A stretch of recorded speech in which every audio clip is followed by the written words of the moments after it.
Diqqat! Sizning pensiya kartangiz bir maydan bloklanishi mumkin. Agar bu sizga qo'rqinchli eshitilgan bo'lsa, qisavotir olmang, siz yolg'iz emassiz. Bugungi videomizda biz aynan shu muhim masalani, ya'ni pensiya kartalari bilan bog'liq yangi qoidalar va o'zgarishlarni chuqur tahlil qilamiz. Kimlar rostdan ham qisavotir olishi kerak, kimlar esa mutlaqo sotirjam bo'lishi mumkin. Shuningdek, kartangiz bloklanishining oldini olish uchun nimalar qilishingiz kerakligini birma-bir ko'rib chiqamiz. Bu ma'lumotlar sizning moliyaviy barqarorligingiz va qulayligingiz uchun juda muhim. Shuning uchun videoni oxirigacha diqqat bilan tomosha qiling. Hozirdayoq kanalimizga obuna bo'lishni va ushbu videoga like bosishni unutmang, chunki bu ma'lumotlar ko'proq insonlarga yetib borishiga yordam beradi. Muammoning mohiyati, oldin qanday edi va hozir nima o'zgardi? Aziz tomoshabinlar, so'nggi paytlarda banklar va moliyaviy muassasalar tomonidan bank kartalari, ayniqsa pensiya kartalari faoliyatiga nisbatan e'tiborning kuchayishi kuzatilmoqda. Ilgari finchama mana pensiya kartalari ko'pincha chiqarilar va ba'zi hollarda uzoq muddat davomida deyarli ishlatilmasdan turishi mumkin edi. Ko'pgina pensionerlar o'z pensiyalarini naqd pulda yechib olishni afzal ko'rishar, kartani esa faqatgina to'lovlar uchun juda kamdan kam holatlarda ishlatishar yoki umuman ishlatishmas edi. Ba'zan hatto pensiyani uchinchi shaxs, masalan, farzandlari yoki nevaralari ularning nomidan olib, keyinchalik pensionerga naqd pulda yetkazishardi. Banklar bu kabi holatlarga jiddiy e'tibor berishardi, lekin hozirgi darajadagi qat'iylik yo'q edi. Bugungi kunda esa vaziyat tubdan o'zgardi. Moliyaviy tizimda shaffoflikni oshirish, pul yuvish va terrorizmni moliyalashtirishga qarshi kurashish, shuningdek, kartadan foydalanish xavfsizligini ta'minlash maqsadida yangi qoidalar joriy etilmoqda. Endi banklar muntazam ravishda kartalar faoliyatini tahlil qilib, uzoq muddat davomida faoliyat ko'rsatmagan, ya'ni hech qanday transaksiya amalga oshirilmagan kartalarni aniqlashga majburdirlar. Aqd maydon degan sana esa ko'plab banklar uchun ana shunday tekshiruvlar va ularning natijalarini qo'llashning yangi bosqichi yoki joriy qoidalarni qat'iyroq tatbiq etish muddati bo'lishi mumkin. Bu shuni anglatadiki, sizning kartangiz umuman bloklanmaydi, balki ma'lum bir toifadagi kartalar uchun ma'lum cheklovlar joriy etilishi mumkin. Bu jazolash emas, balki banklar va sizning moliyaviy xavfsizligingizni ta'minlashga qaratilgan zaruriy choradir. Chunki foydalanilmayotgan kartalar firibgarlar uchun maqsad bo'lishi yoki egasining vafotidan keyin noto'g'ri ishlatilishi mumkin. Asosiy qism nimalarni bilish kerak, kim qisavotir olishi kerak va kim qisavotir olmasligi kerak. Endi esa ushbu o'zgarishlar kimlarga ta'sir qilishini va kimlar sotirjam bo'lishi mumkinligini batafsil ko'rib chiqamiz. Bu juda muhim, chunki bu shov-shuvli sarava barcha pensionerlarni emas, balki ma'lum sharoitlarga ega bo'lganlarni ogohlantirishi kerak. Kimlar qisavotir olishi kerak? Bir uzoq muddat davomida ishlatilmagan kartalar egalari. Agar sizning pensiya kartangizga pul tushayotgan bo'lsa-da, siz undan hech qanday transaksiya, naqd pul yechish, to'lov amalga oshirish, pul o'tkazish, onlayn xarid qilish qilmagan bo'lsangiz, masalan 6 oydan 1 yilgacha bo'lgan muddatda sizning kartangiz harakatsiz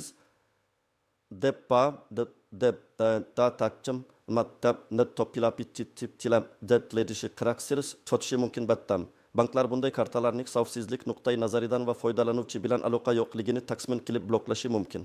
Masalan, Samarqand viloyatida yashovchi 10 yoshli Bibi Fotima nafaqa pullarini doimiy ravishda oladi. Lekin u xaridlarni qizining kartasi orqali amalga oshiradi, o'zining pensiya kartasiga esa 10 oydan beri qo'l tegizmagan. Karta hisobida 1 million 500 ming so'm pul ilgan bo'lsa-da hech qanday harakat yo'q.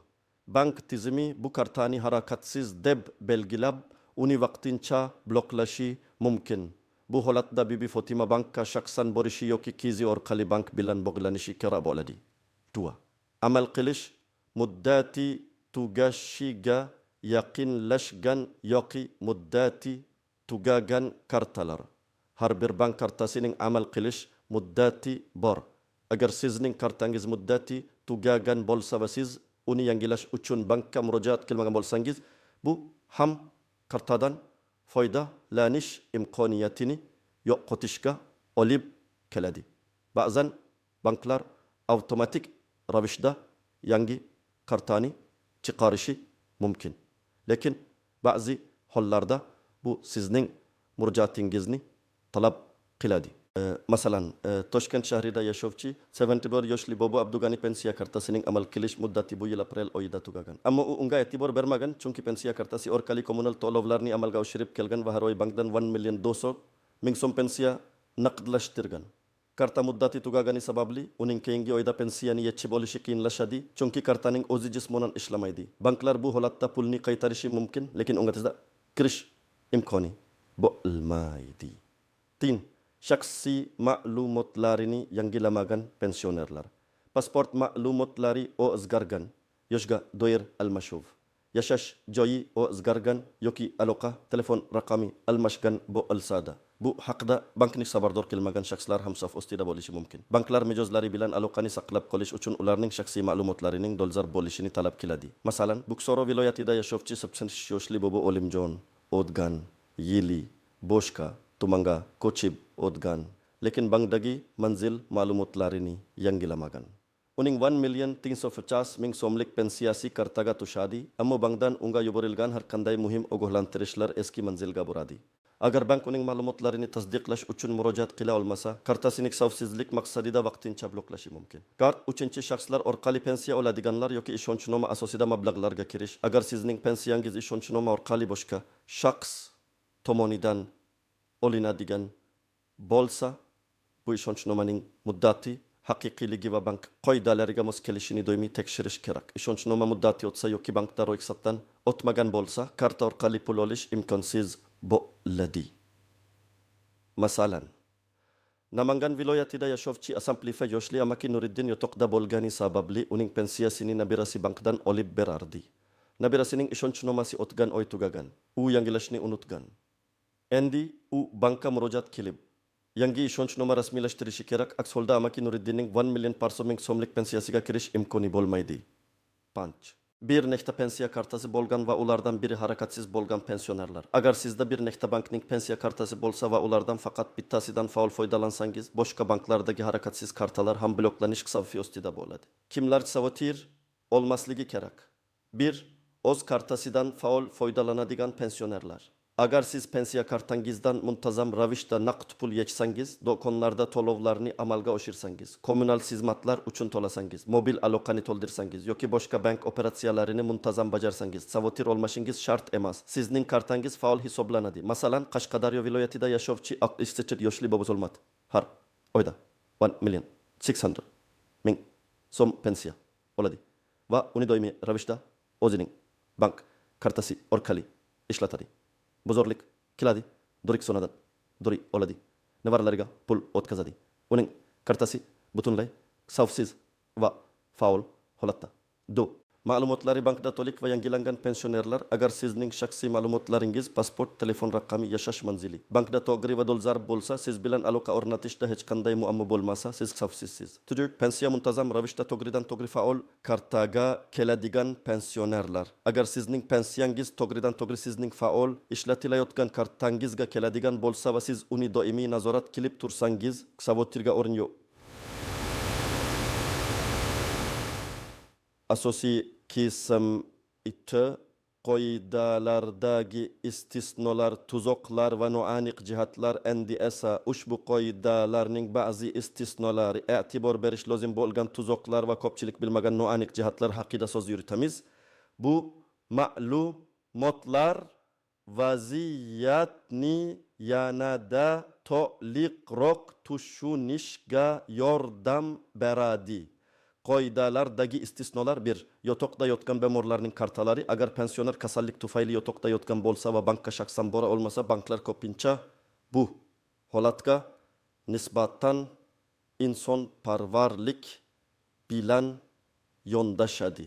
Bunday holatlarda tibbiy ma'lumotnomalar va notarial tasdiqlangan ishonchnoma asosida yaqin qarindoshlari pensiyani olishlari mumkin. Ammo bu holatda ham ishonchnomaning muddati va qonuniy rasmiylashtirilishi juda muhimdir. Ba'zi banklar hatto uylariga chiqish xizmatini taklif qilishi mumkin. Ammo bu xizmat hamma joyda ham mavjud emas. Kam miqdordagi mablag' qolgan kartalar. Ba'zida kartada juda kam miqdordagi, masalan, bir necha ming so'm mablag' qolgan bo'lsa, banklar uni darhol bloklamasligi mumkin, ammo hisobni yopish yoki mablag'ni boshqa hisobga o'tkazishni tavsiya qiladi. Lekin umuman olganda harakatsizlik qoidasi mablag' qo'ldagiga bog'liq emas. Trin maxsus ijtimoiy dasturlarga bog'liq kartalar. Ba'zi kamdan kam holatlarda maxsus davlat ijtimoiy dasturlari doirasida berilgan kartalar uchun standart bank qoidalaridan farklı istisnolar bo'lishi mumkin. Ammo bu juda kam uchraydigan holat va odatda bunday kartalar alohida ko'rsatmalar bilan birga beriladi. Tuzoklar e'tibor berish lozim bo'lgan xavfli jihatlar. Bu avon SMS xabarlarga butunlay ishonish. Agar sizning telefon raqamingiz o'zgargan bo'lsa yoki telefoningiz har doim yoningizda bo'lmasa, bankdan kelgan muhim ogohlantirishlar sizga yetib bormasligi mumkin. Faqat SMS xabarlarga suyanib qolish katta xatardir. Bankning mobil ilovasidan foydalanish yoki bankka tashrif buyurish orqali ma'lumotlarni tekshirib turish tavsiya etiladi. 2. Pensiyam kelayapti, demak kartam faol deb o'ylash. Pensiyaning kartaga tushishi kartaning faol ekanligini anglatmaydi. Agar siz tushgan pulni ishlatmasangiz, ya'ni hech qanday tranzaksiya amalga oshirmasangiz, bank uni harakatsiz deb hisoblashi mumkin. Karta faolligi tranzaksiyalar bilan belgilanadi. 3. Ruxsatsiz 3. shaxsning kartadan foydalanishi. Ba'zi pensionerlar farzandlari yoki nevaralariga o'z kartalarini berib, ular orqali to'lovlarni amalga oshirishni so'rashadi. Bank qoidalariga ko'ra, bank kartasidan faqat uning egasi foydalanishi kerak. Agar bank kartadan ruxsatsiz 3. shaxs foydalanayotganini aniqlasa, bu kartani bloklash uchun asos bo'lishi mumkin. Chunki bu xavfsizlik qoidalarining buzilishi hisoblanadi. Pat amal qilish muddatini tekshirmaslik, ko'pchilik kartaning amal qilish muddatiga e'tibor bermaydi. Karta muddati tugaganida u avtomatik ravishda bloklanadi va undan foydalana olmaysiz. 5. Firibgarlik harakatlari. Aynan shunday shov-shuvli sarlavhalardan firibgarlar ham foydalanishga urinishadi. Sizga bank iqtisodiymi deb o'zini tanishtirgan noma'lum shaxslardan qo'ng'iroqlar kelishi va kartangizni blokirovka qilish tahdidi ostida shaxsiy ma'lumotlaringizni yoki karta raqamlaringizni so'rashi mumkin. Hech qachon bunday ma'lumotlarni telefonda aytmang. Banklar sizdan bunday ma'lumotlarni so'ramaydi. Noaniq jihatlar. 1. Banklarning ichki siyosatidagi farqlar. Har bir bankning harakatsiz kartalarni aniqlash va ularga nisbatan choralar ko'rish bo'yicha o'zining ichki siyosati mavjud. Bir bankda 6 oylik harakatsizlik blokirovka uchun asos bo'lsa, boshqasida bu muddat 1 yil bo'lishi mumkin.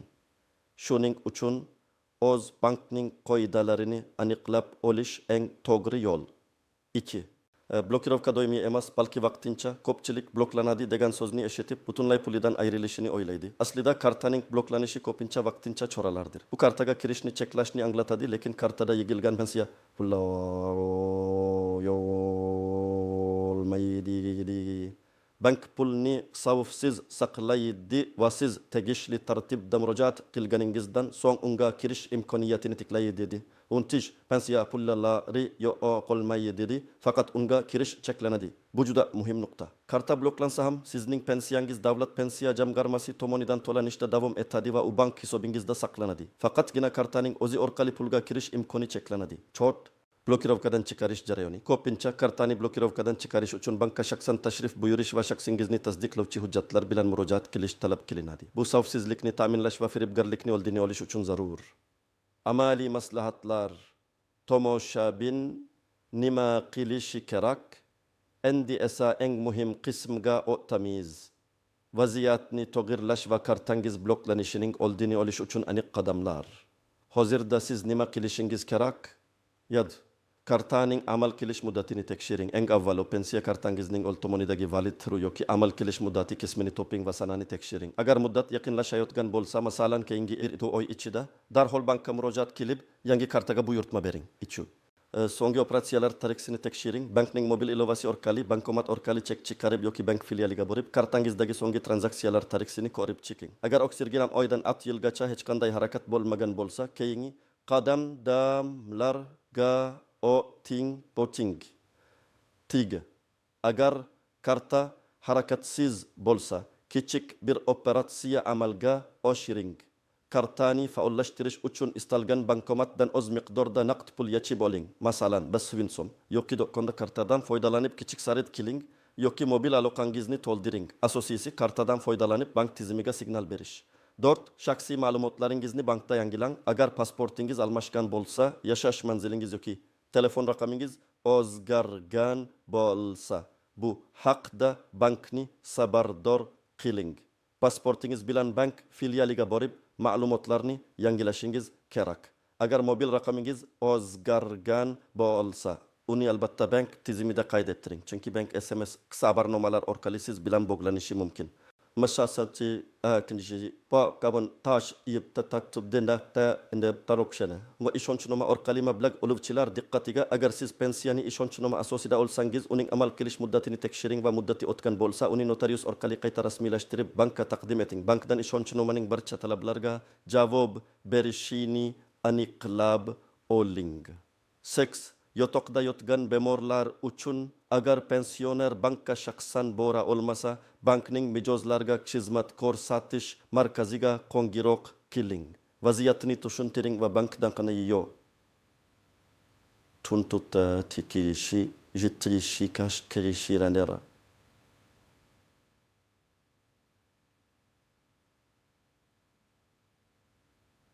Da maslahat oling. Bank vakili uyga tashrif buyurishi yoki maxsus tartibda ishonchnoma qabul qilishi mumkin. Bu holatda tibbiy ma'lumotnoma talab qilinadi. Bank bilan bevosita aloqaga chiqing. Agar sizda biron bir savol yoki savotir bo'lsa, eng to'g'ri yo'l o'zdima o'z bankning ishonch telefoniga qo'ng'iroq qilish yoki bank filialiga shaxsan tashrif buyurish. Telefon orqali shaxsiy ma'lumotlaringizni oshkor qilmasdan faqat umumiy savollarni berishga harakat qiling. Bankka borganingizda esa pasportingiz va pensiya guvohnomangizni o'zingiz bilan olib boring. Qanday hujjatlar kerak bo'ladi? Ko'pincha sizdan quyidagi hujjatlar talab qilinadi.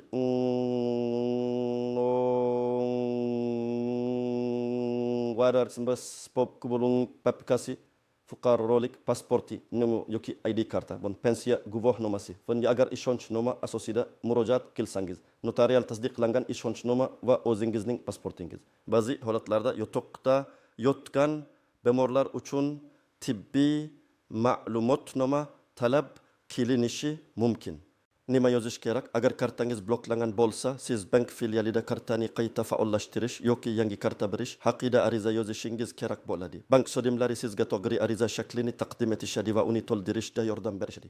Aloqa uchun telefon raqamingizni aniq ko'rsating. Sulosa va yakuniy ogohlantirish aziz do'stlar. Bugun biz pensiya kartalarining bloklanishi bilan bog'liq juda muhim va dolzarb mavzuni batafsil muhokama qildik. Esingizda bo'lsin, bu qo'rqitish emas, balki sizning moliyaviy xavfsizligingizni ta'minlash va firibgarlikdan himoya qilish uchun qaratilgan chora-tadbirlar majmuidir. Shuning uchun vaziyatga jiddiy yondashib, yuqorida keltirilgan amaliy maslahatlarga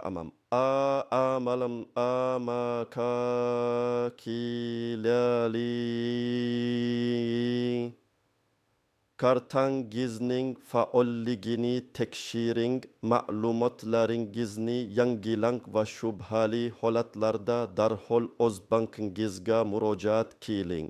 Sizning fikringiz biz uchun juda muhim. Agar sizda bu mavzu bo'yicha savollar bo'lsa yoki o'z tajribangizni baham ko'rmoqchi bo'lsangiz, iltimos izohlarda yozib qoldiring. Biz har bir izohni o'qib chiqamiz va imkon qadar javob beramiz. Ushbu video siz uchun foydali bo'lgan bo'lsa, like bosishni va kanalimizga obuna bo'lishni unutmang. Keyingi videolarda ko'rishguncha